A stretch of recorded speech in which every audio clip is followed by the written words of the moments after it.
Lex Friedman's podcast probably is one of the better podcasts in the world at the moment. It's hard to digest though, because obviously he's a fucking genius, and he finds it hard to dumb it down a bit sometimes.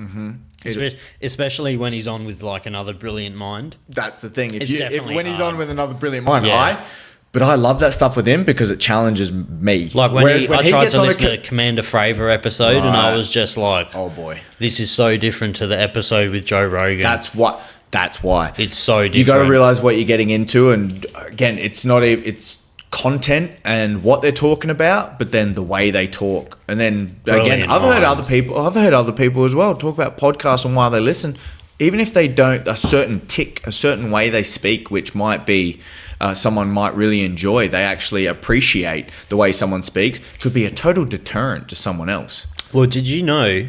It's funny you say that.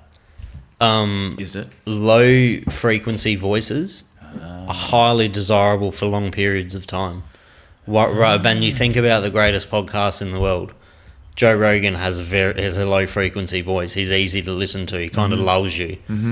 Lex Friedman, low frequency voice. Terrence McKenna, Graham Hancock. Neil deGrasse Tyson. Slower, they slow it down. And they're just real low free. They kind of lull you into like this blanket of security. Yeah, that's true. That's why they're so easy to listen to when you're feeling down one day and you just chuck your AirPods in and it's kind of soothing. Yeah, soothing. Yeah. Well, I'd call it. Whereas mine's fucking nasally. Well, that's what I talk too quick then. I'm jumping, I'm flipping out. Low frequency voices are a lot less desirable for longer periods of time. Yeah. That's interesting, because the people I like listen to as well is what you said. Usually, the things I'm really attracted to are well produced and they're really cut and with a really hard hitting voice behind it. There's a guy I know, Jason Silver, who does shots of ore on YouTube. Bloody brilliant. He calls them philosophical shots of espresso. And so he was making these 10 years ago. Like he was on Rogan early. He was in the probably in the hundreds or the 200s.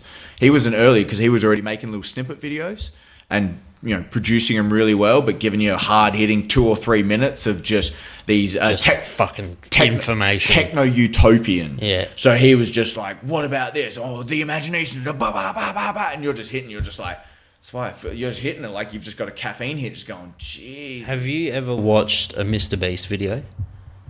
Do you know who that is? Yes, yeah. He's the most popular content He's the busiest content. He's the biggest content creator in the world. Yeah. His videos, from start to finish, are so planned out for audience retention. Yeah. His audience retention for a 20-minute video is like 98%. But that's why do they do a 20-minute video? Because that was like Sharp talks about that. They talk about that with comedy specials. There was always a 60-minute. But he's like, but content, after 20 minutes, it's like 80% of people turn off. Schwab should stick to maybe not doing. What do you mean?